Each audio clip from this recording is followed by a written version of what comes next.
malam pemirsa, apa kabar Anda hari ini? Senang sekali saya Widi Dwinanda dapat hadir menjumpai Anda dalam program Ngopi, Ngobrol Pintar Kompas TV. Tempat di mana kita bisa membahas topik-topik yang hangat dan juga inspiratif secara santai dan mendalam. Dan pada malam hari ini kita akan membahas tentang salah satu aset yang begitu berharga yang dimiliki oleh bangsa kita, yaitu kekayaan intelektual. Dan topik yang akan kita bahas yaitu 1 dekade membangun kekayaan intelektual, penciptaan, pelindungan, dan pemanfaatan kekayaan intelektual untuk mendukung pembangunan ekonomi Indonesia. Ya pemirsa, bayangkan bahwa setiap karya cipta, karya kreatif, setiap penemuan, dan juga setiap ide cemerlang ternyata memiliki nilai yang luar biasa. Dan selama 1 dekade terakhir ini, Indonesia telah berupaya dan berusaha keras dalam penciptaan, pelindungan, dan juga pemanfaatan kekayaan intelektual untuk mendukung pembangunan ekonomi Indonesia. Dan untuk mengupas secara lebih mendalam bagaimana sih sebenarnya perjalanan 1 dekade ini, kita telah kehadiran seorang narasumber yang tentunya sangat kompeten di bidang ini. Dan langsung saja mari kita sambut bersama-sama Bapak Direktur Jenderal Kekayaan Intelektual yaitu Insinyur Razilu MSI CGCAI.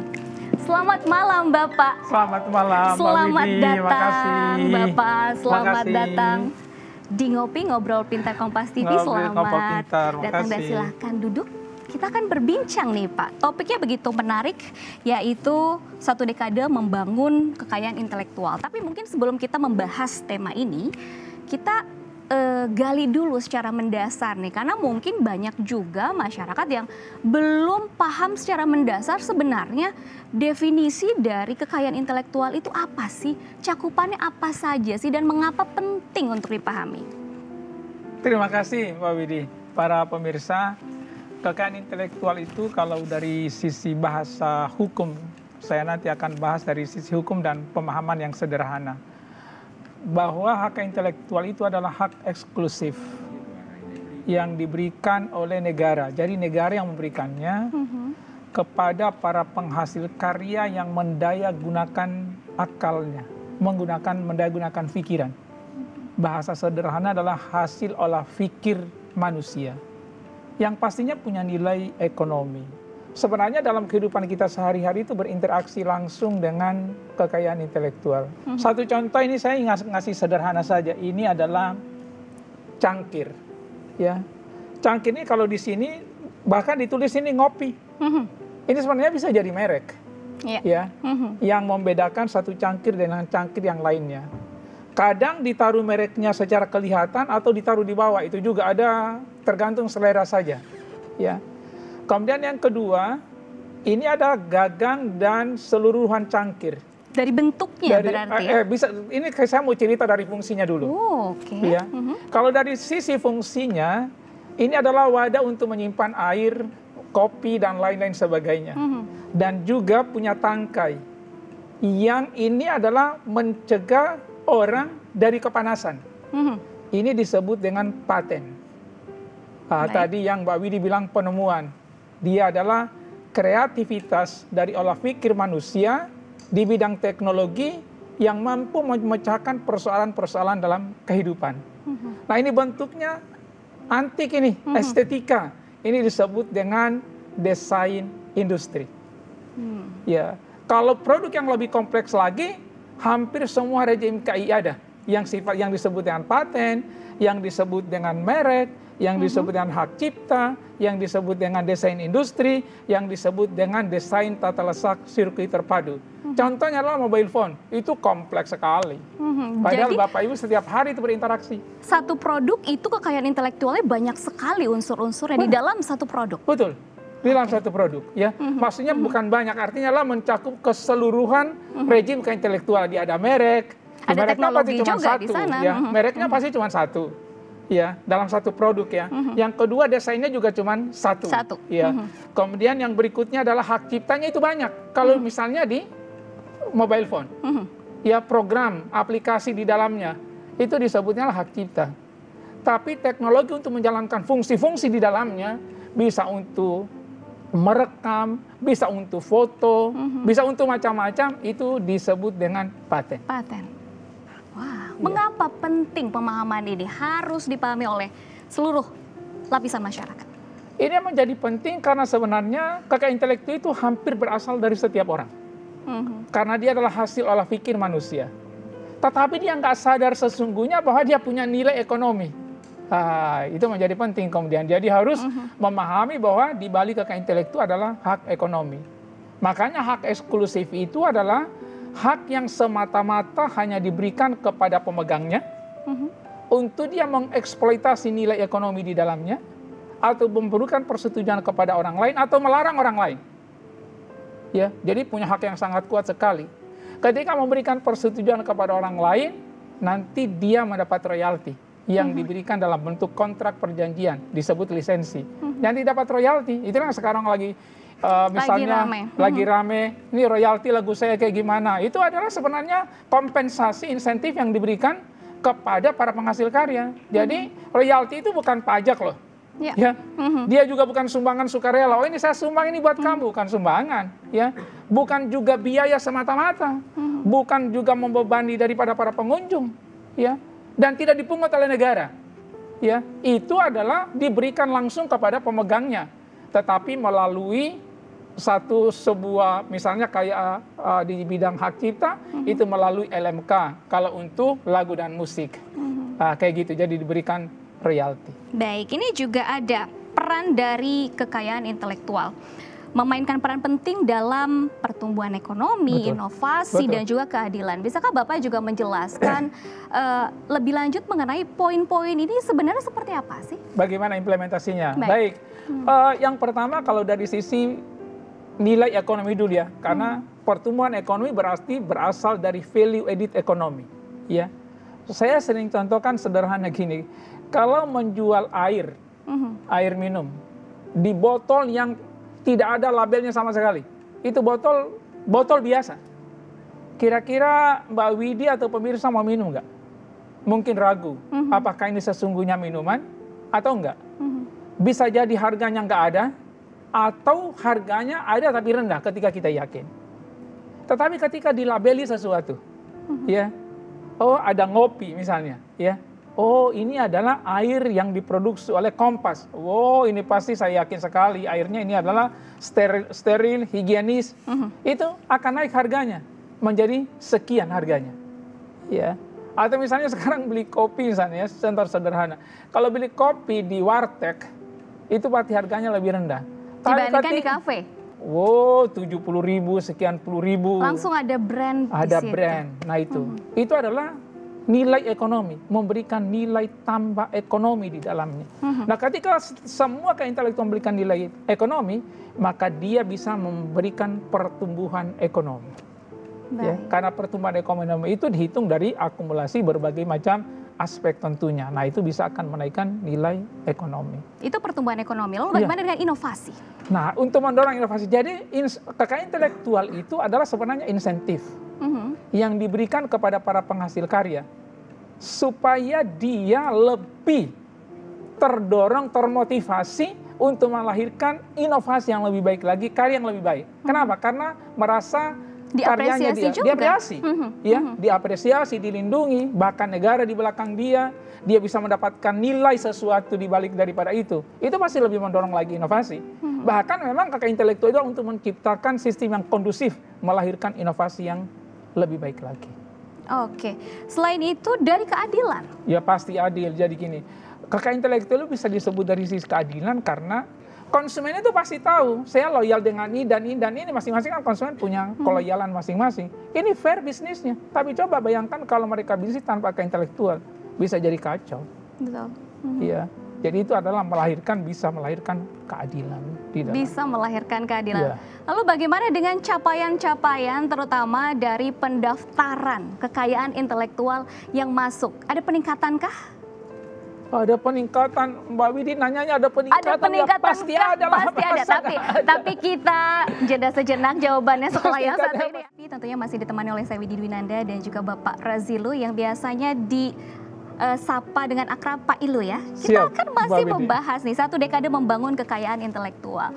Di segmen sebelumnya kita juga sudah semakin memahami apa sih sebenarnya kekayaan intelektual ini, dan seperti janji saya untuk mengulik lebih jauh mengenai tren apa yang sekarang sedang berjalan, terutama untuk perjalanan selama 1 dekade ini. Saya juga punya data yang bisa kita lihat sama-sama ya Pak. Datanya yang menarik dan menggambarkan tren pendaftaran di Indonesia. Ya, kalau kita lihat di sini nih Pak Ilu, dari data ini DJKI ternyata telah mencatat capaian yang cukup gemilang. Bagaimana Bapak melihat gambaran umum permohonan dari kekayaan intelektual ini sejak 2015 sampai 2024? Ya baik, Mbak Widi. Terima kasih para pemirsa. Ini memang sengaja kita melahirkan angka 1 dekade, ya, terkait dengan keberhasilan Indonesia. Sebenarnya bukan keberhasilan DJKI, ya. Kan ini bukan DJKI saja yang berkontribusi, kami hanya menerima permohonan. Keberhasilan Indonesia dalam upaya untuk memberikan pemahaman kepada masyarakat pentingnya kekayaan intelektual. Karena kalau masyarakat tidak paham pentingnya kekayaan intelektual, kenapa harus dilindungi atau didaftarkan, maka angka-angka ini nggak akan naik. Jadi terlihatan trennya. Kalau para pemirsa lihat bahwa di tahun 2015 itu kita menerima permohonan kurang lebih katakan let's say 75.000 atau tepatnya 74.893, dan itu naik terus peningkatannya, ya. Di 2024 31 Desember itu kita terima 339.304. Wow. Ya, ini kenaikannya. Dan kalau kita kemudian rata-rata peningkatan per tahun itu pertumbuhannya positif di 18,5%.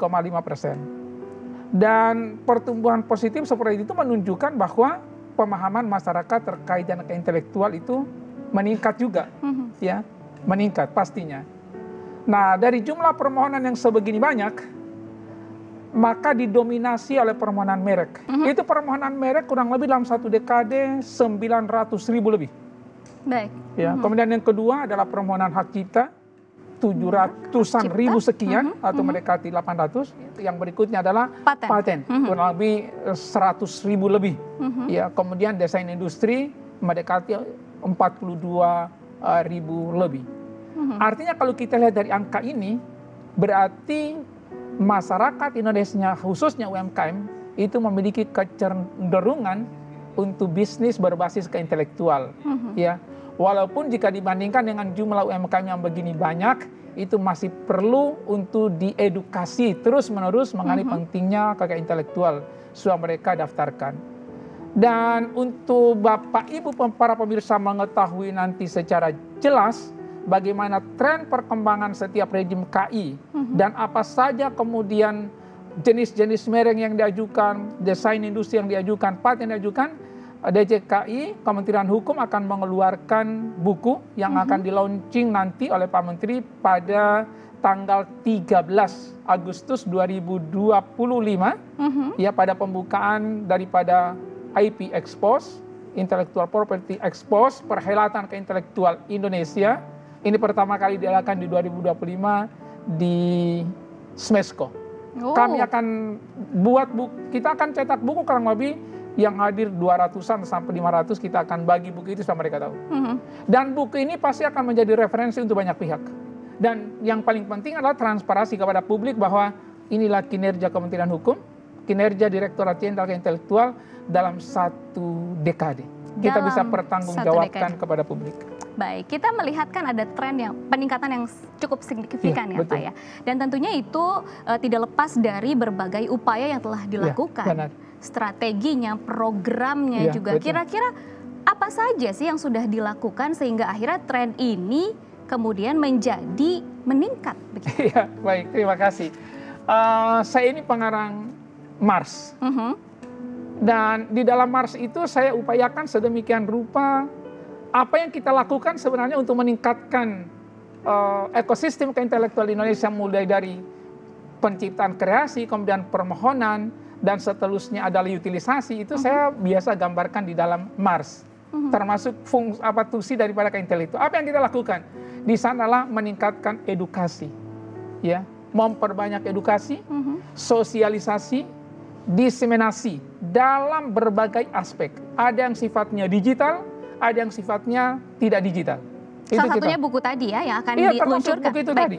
Kita punya Instagram, kita punya TikTok, kita punya YouTube. Itu semua adalah media sosialisasi yang kita laksanakan.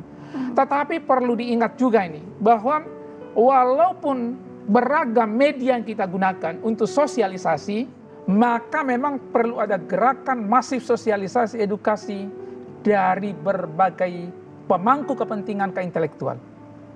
Di pusat, di daerah, dan bukan cuma kita saja. Kita punya konsultan keintelektual yang ikut berperan, center-center keintelektual, nah itu perlu mengambil bagian untuk melakukan sosialisasi. Baik, kalau dari tren yang kita lihat, peningkatannya apakah Bapak melihat ada pola yang menarik nih? Kenapa sih tiba-tiba yang tertinggi adalah pendaftaran untuk merek atau hak cipta? Gitu. Keren juga pertanyaannya, Widhi, kok bisa nanya kayak gitu? Karena saya penasaran, Pak, pola-polanya seperti apa? Kok bisa ya yang lebih tinggi ternyata pendaftaran merek? Apakah memang karena sosialisasinya lebih gencar di situ atau bagaimana, Pak? Jadi memang DJKI membuat satu strategi. Setiap tahun ini kita punya tahun tematik, ya.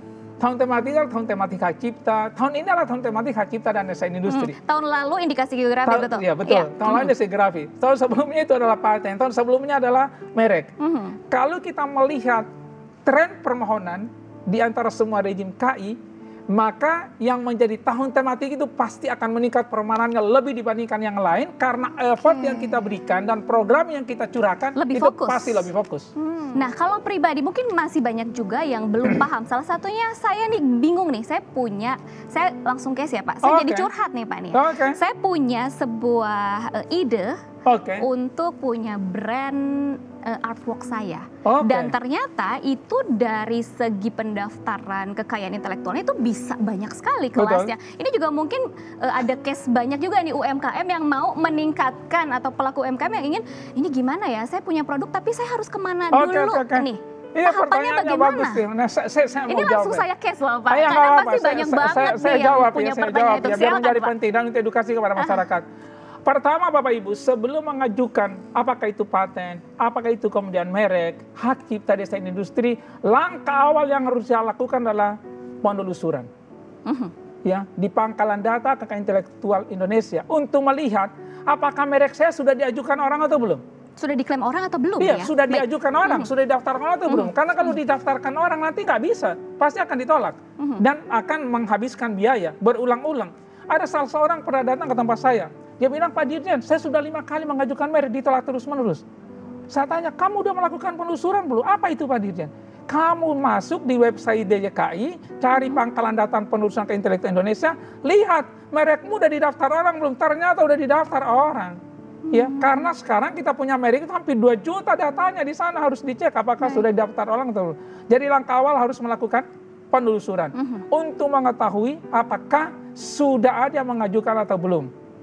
Yang kedua, karena kelas merek itu banyak sekali. Ada banyak, dari kelas 1 sampai kelas 45 kalau nggak salah itu. Maka harus dicek, saya sebenarnya mau konsentrasi di bisnis mana ini. Ya, jangan sampai kemudian mau dari kelas 1 sampai kelas seluruhnya, dan bayarnya sekian banyak, tapi ternyata produknya nanti nggak ada. Ya, jadi yang harus diperhatikan adalah, saya mau jualan apa ini kemudian. Nah, konsentrasi di situ. Ya, kemudian setelah usahanya maju, kemudian nanti baru tambah lagi kelas berikutnya. Oh bisa, berarti di-upgrade. Ya, tapi bisa jadi juga sudah diambil oleh orang lain. Penelusuran kembali harus dilakukan. Ya benar, apakah dilakukan atau belum. Ya, wow, terima kasih loh Pak. Saya jadi semakin tercerahkan dan semoga juga pemirsa yang punya kendala seperti saya atau kayak seperti saya juga mulai tercerahkan. Tapi satu lagi. Apa lagi Pak? Ingat tadi mengenai merek. Kalau sudah punya merek, kemudian belum daftar, dan produknya sudah di launching di pasar, misalnya ini sudah ada, misalnya kayak ngopi ini nggak daftar nih, ya, tiba-tiba kemudian ada orang yang melihat, oh ini peluangnya bagus, didaftar oleh saya misalnya, maka ngopi yang dimiliki oleh Kompas harus tutup karena tidak punya kekuatan hukum. Karena ada first file. Karena first to file. Siapa yang mengajukan pertama kali, bukan siapa yang menggunakan pertama kali. Baik. Itu strategi yang harus diambil.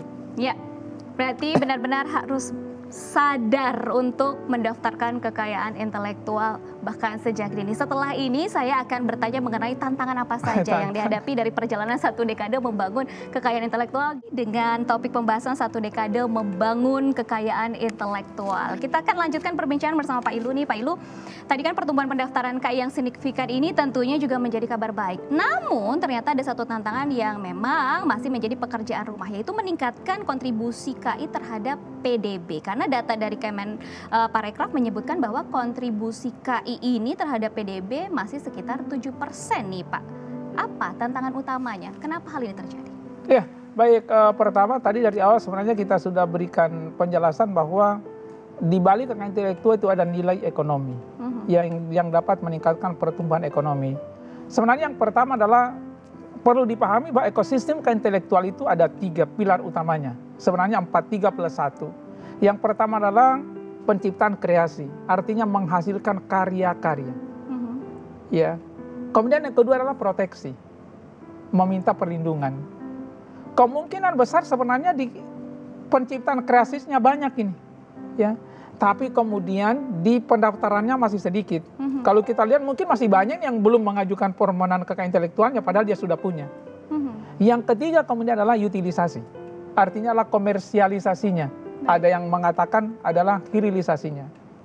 Dari sisi merek misalnya, mungkin teman-teman di UMKM itu banyak merek yang sudah diajukan. Tapi bisnis mereka karena mungkin terhambat dengan akses pembiayaan dari perbankan untuk mereka maju, itu juga belum.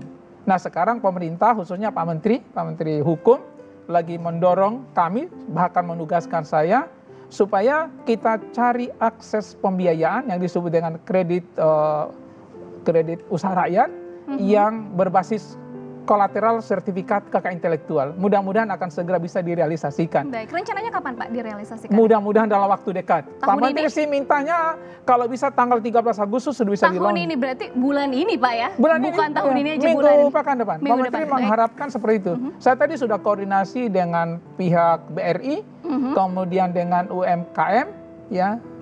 Secara prinsip insya Allah kita sudah sepakat bahwa perlu ada KUR tanpa agunan berbasis kekayaan intelektual. Itu langkah awal.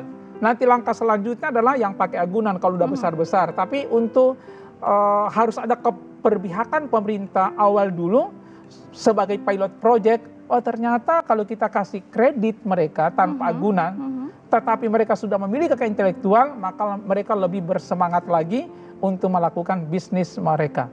Berarti sistemnya masih digodok ya Pak? Iya benar, untuk betul. Tanggal 13 diluncurkan insya Allah. Betul, kita akan jadikan sebagai peluncuran daripada kolateral berbasis kekayaan intelektual. Jadi akses pembiayaan dari perbankan berbasis kekayaan intelektual. Baik, lalu di balik pencapaian ini tentunya ada tantangan yang dihadapi. Kira-kira tantangan seperti apa sih yang akhirnya bisa meningkatkan sistem yang memang sudah ada? Baik, sebenarnya kalau tantangan itu memang pasti ada, ya. Dalam hidup itu akan selalu ada tantangan. Tetapi yang perlu dipahami bahwa tantangan-tantangan yang ada itu kita coba atasi dengan melakukan transformasi digital, ya. Itu salah satu cara, ya. Sehingga permohonan kekayaan intelektual ini secara keseluruhan, karena tadi ada yang nanya juga sekaligus apakah susah atau mudah. Sesungguhnya sangat mudah, karena mereka bisa mengajukan permohonan kekayaan intelektual dari Papua tanpa harus ke Jakarta, dari Aceh tanpa harus ke Jakarta, dari mana saja tanpa harus ke Jakarta. Bahkan itu aplikasi kita, aplikasi permohonan merek, hak cipta, itu 24 jam kali 7 hari. Ya. Jadi mereka bisa akses kapan saja untuk mengajukan permohonan. Nah, yang perlu dilakukan upaya lebih adalah karena kita jumlah masyarakatnya banyak, itu perlu edukasi memang, perlu sosialisasi yang banyak yang saya katakan tadi. Ya perlu segala macam aspek. Jadi walaupun kita sudah menyediakan layanan berbasis digital, tapi kalau masyarakat tidak tahu, ya, oh ternyata ada yang namanya kekayaan intelektual itu, ya juga nggak ada gunanya ini memang, ya, atau hanya berguna kepada segelintir orang. Jangankan kepada UMKM, di kalangan perguruan tinggi pun juga ini masih banyak yang belum memahami apa sih itu kekayaan intelektual, apa sih gunanya. Nah itu perlu edukasi, sosialisasi yang masif harus dilakukan. Jadi kalau saya bisa bilang adalah pertama tingkat pemahaman masyarakat terkait dengan keintelektualan itu masih rendah. Yang kedua adalah kesadaran. Mereka sudah punya tapi nggak sadar sebenarnya saya ini punya karya besar dan bisa menghasilkan sesuatu, tapi nggak sadar dia di balik itu. Dia harus disadarkan. Supaya dia sadar, edukasi juga. Kan untuk menyadarkan harus dengan edukasi. Ya, sosialisasi. Ya, mungkin dia tidur harus dibangunkan dia.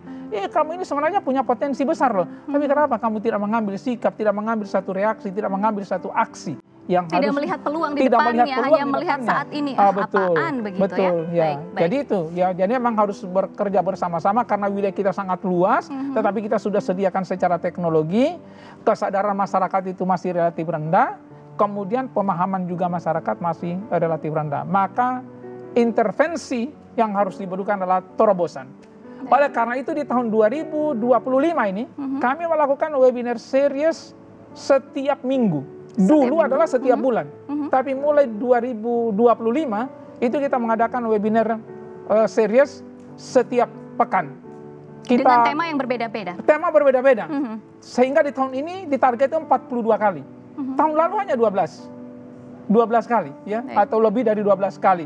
Tapi di tahun ini itu ditargetkan 42 kali, ya, karena setiap pekan ada, ya, yang dilaksanakan. Jadi kita kemas dalam tajuk OKKI. Kalau di sini ada ngopi, di KI ada OKKI. OKKI. Apa itu OKKI? Obrolan kreatif dan edukatif kekayaan intelektual. Wah. Silakan ikuti setiap pekan. Baik, bicara mengenai pertanyaan. Nah, ini juga ada pertanyaan dari social media nih Pak. Namanya The Question Box Social Media. Kita lihat nanti Bapak coba jawab untuk pertanyaan pertama. Apa tantangan terbesar dalam melindungi hak-hak kekayaan intelektual di Indonesia, dari Kalila Quintania?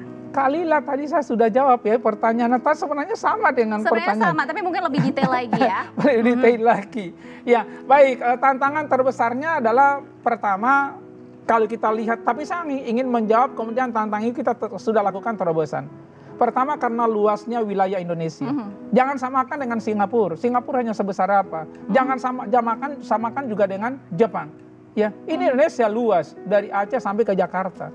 Sekarang mungkin yang paham malah KI adalah baru ada di Jakarta dan di Pulau Jawa. Di tempat itu belum ada, ya, karena luasnya wilayah ini. Betul. Ya, oleh karena luasnya wilayah, maka perlu ada intervensi yang lebih kreatif lagi untuk bisa memberikan pemahaman kepada seluruh masyarakat Indonesia. Akhirnya kita melakukan berbagai macam kegiatan. Di tahun 2025 kita ada catur program unggulan namanya. Sebenarnya adalah untuk menyelesaikan tantangan-tantangan besar ini. Ya, ada catur program unggulan, ada catur program prioritas, bahkan ada program prioritas. Nah, di antara catur program unggulan itu namanya adalah Jelajah Kekayaan Intelektual Indonesia. Ada DJKI Goes to Campus, DJKI Goes to Pesantren. Jadi kita datang ke sana, memberi kuliah umum di pesantren, memberi kuliah umum di perguruan tinggi, di sekolah-sekolah menengah tingkat atas. Kita datang audiensi dengan kabupaten kota dan lain-lain sebagainya. Ya. Kemudian ada lagi program kita namanya adalah Mobile IP Clinic atau Klinik KI Bergerak. Nah, itu tersebar di 33 provinsi di Indonesia. Di tahun ini kita targetkan juga itu adalah di kabupaten-kabupaten yang sebelumnya adalah berada di tingkat provinsi. Jadi harus lebih banyak lagi. Lebih masif lagi. Lebih masif lagi. Ya, misalnya sekarang kita ada sosialisasi di Jawa Tengah. Memang Jawa Tengah itu cuma Semarang, luas sekali juga wilayahnya, ya. Jadi memang perlu ada, ya, orang-orang bahkan harus mencetak lebih banyak lagi penyuluh kekayaan intelektual. Sebenarnya kita ada RUKI, guru kekayaan intelektual. Nah, ini perlu ditingkatkan lagi supaya lebih banyak lagi mereka yang sadar dengan ini. Tapi memang tidak bisa hanya dikerjakan oleh Direktorat Jenderal Kekayaan Intelektual Kementerian Hukum dan HAM dengan kantor wilayah. Dibandingkan dengan jumlah penduduk yang begini banyak, penduduk Indonesia yang produktif saja itu adalah 198 juta. UMKM-nya saja kurang lebih 64 juta. Itu masih sedikit yang mengajukan ke intelektual. Ya. Tetapi dengan berbagai macam upaya tadi, nanti harapannya adalah kita bisa meningkatkan pemahaman, kesadaran bisa meningkatkan juga. Kesadaran. Jadi perlu ada sinergi dan kolaborasi. Kalau dalam bahasa Mars saya, DJKI siap beraksi, bersinergi, berkolaborasi, membangun ekosistem kekayaan intelektual untuk Indonesia Luar Raya. biasa. Sekarang kita masuk ke pertanyaan kedua ya Pak ya. Pertanyaan berikutnya kita lihat sama-sama. Kita dari akun mana nih sosial medianya? Silakan. Dari Max Mars 16. Max Apakah Mars. proses pendaftaran HQ untuk UMKM ini susah? Nah, Kayaknya ini mungkin namanya siapa ya ini ya? Max mungkin Pak. Mungkin namanya Max atau Marcel. Ini pasti bukan hanya Max ya bertanya seperti ini. Silahkan Pak, susah nggak sih untuk proses pendaftaran HQ ini? Tapi mungkin saya tambahkan ya, pasti penasaran sekali. Mahal nggak sih Pak? Ribet nggak sih Pak? Silahkan dijawab Kayaknya lebih pasti detail. Mbak Widi belum pernah daftar ini ya, makanya Karena saya nanyanya mahal ribet apa mahal atau enggak. ribet nggak sih? Karena saya mau daftar nih Ya Pak, makanya jujur nih coba Pak. kalau Mbak Widi sudah daftar pasti nggak akan nanya susah apa mahal ya kalau UMKM Mairi. Para pemirsa, itu sangat mudah mendaftarkan intelektual. Tadi saya sudah bilang Penelusuran dulu ya penelusuran pertamanya. dulu Baik. dan itu sudah berbasis online. Ya, jadi daftar sekian, kemudian siapkan segala sesuatunya. Ketika daftar itu ada etiket mereknya sudah disiapkan, kita siapkan formulir. Jadi nggak perlu susah-susah. Dia mengikuti instruksi masuk di dalam aplikasi permohonan merek, nanti akan ketemu di sana. Kemudian data apa yang harus dilengkapi, pasti harus ada fotokopi KTP, tinggal Disubmit ya? Kemudian nanti etiket mereknya apa, ya, kemudian langsung bayar biaya juga di situ. UMK itu biayanya cuma 500.000. Jadi pemerintah itu memiliki keberpihakan kepada UMKM, pengusaha namanya sekarang. Jadi perlu diketahui juga bahwa sekarang teman-teman di UMKM tidak ingin mengatakan pelaku UMKM, tapi pengusaha. Ya, untuk memberikan harapan lebih kepada mereka supaya menjadi pengusaha besar-besar konglomerat. Ya, biayanya cuma 500.000 rupiah, nggak mahal. Yang umum itu 1.800.000 ya. Betul. Untuk hak cipta prosesnya bahkan hanya 3 menit selesai. Bisa keluar langsung? Bisa keluar langsung. Oke. Ya. Untuk merek ini memiliki prosedur. Ketika daftar, maka nanti ada pemeriksaan formalitas untuk mengecek seluruh kelengkapan apakah sudah sesuai atau belum pendataannya. Kemudian nanti dipublikasi. Publikasi itu memberikan kesempatan kepada publik supaya publik menginvestigasi. Oh, ini sudah ada yang punya belum ya? Ya, jangan-jangannya lah punya saya. Nah, itu boleh mengajukan keberatan ke direkturnya. Itu dikasih jangka waktu 2 bulan. Berarti ada waktu tunggu juga ya untuk investigasi itu kepada masyarakat. Kepada masyarakat. Selepas itu dilakukan pemeriksaan. Nah, merek ini sekarang kita upayakan 6 bulan selesai. Bahkan saya sebenarnya Pak Menteri menghendaki lebih cepat lagi dari 6 bulan.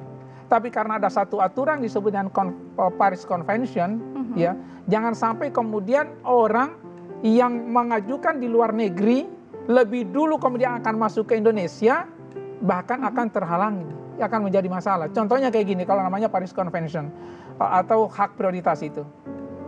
Mbak Widi sekarang misalnya mau mengajukan merek, ya, sekarang sudah mengajukan warga negara Indonesia, ya. Sudah mengajukan ke nggak jangan Indonesia lah, biar contohnya Indonesia. Sudah daftar di Jepang hari ini. Tanggal berapa ini? Tanggal 7, oke. Ya, tanggal 7 Agustus. Ya, mereknya katakan misalnya Widi juga. Ya, mau minta masalah kuliner. Namanya kulinernya adalah Widi. Ya, sudah daftar di Jepang nih. Ya. Sudah ada nih, dilindungi nih di Jepang. Di Jepangnya sendiri. Nah, kemudian mau masuk ke Indonesia itu dikasih kesempatan sampai dengan Agustus, September, Oktober, November, Desember, Januari, sampai dengan Januari, tanggal 6 Agustus, 6 Januari 2026. Iya. Nah, kemudian tiba-tiba ada orang Indonesia ini tahu saya Razilu, Ilu. Oh, ada kuliner di Jepang bagus nih. Saya mau daftar di Indonesia bulan Maret, bulan besok tuh, September. Maka ketika kemudian saya proses, Direktorat Jenderal Intelektual memproses merek saya dan selesai kurang dari 6 bulan, ya, maka saya sudah diberikan hak. Sementara Mbak Widi baru dari Jepang ini baru mau mengajukan bulan Desember. Terlambat dong, Pak? Bukan terlambat, dari hak prioritas. Sebenarnya yang berhak itu adalah Mbak Widi, bukan saya. Ini menimbulkan sengketa. Makanya prosesnya kenapa kemudian kita patok 6 bulan. Supaya karena kita sudah meratifikasi konvensi ini dan termasuk adalah segala macam konvensi yang berkaitan dengan ini, maka mengakui hak prioritas. Jadi sebenarnya yang berhak itu adalah bukan saya, tetapi Widi yang dari Jepang ini. Betul, oleh karena itu maka kita tetap mengaturnya adalah tidak kurang dari 6 bulan. Ya. Nah, lain halnya kalau memang dia bisa dipastikan bahwa dia nggak niru punya orang lain. Nah, jadi sekarang adalah kita patok 6 bulan. Itu sudah termasuk cepat juga. Di Amerika 12 bulan loh, ya. Di Cina 9 bulan. Ini disingkat. Termasuk singkat, termasuk sangat singkat sekali. Ya, tapi Pak Menteri bilang tolong lakukan kajian ya untuk bisa memberikan yang lebih cepat lagi. Baik, yang menarik ya nih pemirsa bahwa kebingungan-kebingungan ini sebenarnya sekarang sudah ada wadah jawabannya dan bisa langsung datang ke acara yang tadi sudah Pak Ilu sounding sebenarnya. Ada yang namanya IP Expose ya. Betul. Acara seperti apa sih? Baik, para pemirsa sebenarnya selain IP Expose, kalau Bapak Ibu ingin punya pertanyaan terkait intelektual, kita punya customer care yang bekerja dalam jam kantor setiap hari, ya. Dari Senin berarti sampai Jumat itu mereka bekerja. Kalau ingin bertanya silakan di call center Direktur Jenderal Intelektual. Baik, para pemirsa, di tahun 2025 kami menggagas sebuah kegiatan dan ini akan menjadi kegiatan tahunan. Ini berarti bisa dikatakan pertama kalinya sekarang pertama baru. Kali, ya. Kegiatan ini kita akan rangkaikan dengan kegiatan Hari Ulang Tahun Pengayoman. Ya, Hari Ulang Tahun Pengayoman itu adalah tanggal 19 Agustus. 19 Agustus hari ulang tahunnya. Maka annual event ini daripada IP Expose itu akan dilaksanakan di pekan pertama pastinya atau di pekan kedua dari bulan Agustus. Ya, selama sepekan. Disebutnya adalah IP Expose, dalam bahasa kita adalah perhelatan kekayaan intelektual. Ragam kegiatannya banyak sekali. Ini bukan hanya sekedar pameran, ini bukan hanya sekedar daripada edukasi, bukan hanya sekedar mempertemukan antara pemilik intelektual dengan buyer yang disebut dengan business matching. Itu kegiatannya ada business matching untuk bidang paten, bidang merek, bidang hak cipta, bisa bidang desain industri. Kemudian ada IP Forum yang akan menghadirkan para pembicara daripada para eksekutif di negara-negara ASEAN dan juga dari negara lain. Di acara itu menjadi narasumber, menjadi pembicara. Ya, ada IP Outlook yang akan menggambarkan mengenai 1 dekade intelektual di Indonesia, bagaimana kontribusinya terhadap ekonomi dan lain-lain sebagainya. Kita akan tampilkan juga itu. Ya, para pembicaranya ada para menteri, staf khusus menteri, ada IP Klinik. Nah, ini yang paling menarik. IP Klinik ini adalah silakan masyarakat datang untuk tanya apa saja, pasti bisa dijawab. Bisa daftar di situ nggak langsung? Bisa daftar di situ. Ya, jadi hampir bisa daftar di situ. Ya, mau daftar silakan. Jadi kalau sudah paham mau langsung daftar boleh? Daftar, boleh silakan. Boleh, yang penting jangan lupa bawa KTP. Ya, dan atau foto KTP data-datanya. Kemudian jangan lupa untuk dibayar pakai cashless. Jadi debit di aplikasi itu sana. Untuk tujuan dari acara ini sebenarnya apa sih, Pak? Iya, banyak. Ini tujuannya sangat banyak sekali. Pertama untuk meningkatkan kesadaran dan pemahaman tentunya. Meningkatkan kesadaran dan pemahaman. Tetapi lebih dari itu sebenarnya ingin menginspirasi semua yang hadir. Oh, ternyata keintelektual itu punya nilai manfaat dalam segala aspek. Ya, bisa bermanfaat untuk mendorong inovasi, ya. Bisa untuk kemudian tadi buat pertumbuhan ekonomi, ya. Bisa membuat orang yang tadinya tidak tahu terkait sesuatu ke intelektual akhirnya dia paham. Jadi banyak hal yang akan dilakukan di sana. Karena selama 3 hari itu dari tanggal 13 sampai dengan tanggal 16 itu setiap hari itu ada edukasi. Ya. Ada IP Talks tadi, ya, macam-macam kegiatan akan kita laksanakan. Jadi untuk meningkatkan kesadaran, untuk meningkatkan komersialisasi, untuk menghadirkan inspirasi. Dan juga memberikan peluang juga ya, untuk para pengusaha yang benar, karena ada business matching kan? Iya, betul. Untuk mereka mendapatkan investor atau buyer mereka sendiri. Wow. Sangat menarik intinya, silakan hadir. Ini kita targetkan kurang lebih 10.000 yang akan hadir, pembicaranya kurang lebih 35 orang dari dalam negeri dan luar negeri. Dan juga yang paling menarik itu ada IP contest, ya, ada perlombaan, video, dan di setiap hari, di setiap itu ada games yang pasti akan mendapatkan souvenir. Hadiahnya. Ya, hadiah, ada hadiahnya. Ya, Dan ada yang game. pasti yang lebih menarik lagi terbuka untuk umum dan gratis. Betul? Benar, ini terbuka untuk umum dan gratis. Silakan hadir. Tidak ada tiket apapun, Tidak Pak? ada tiket apapun, hadir di Smesco dari jam 8 pagi sampai jam 8 malam. Kami tunggu kehadirannya di Smesco.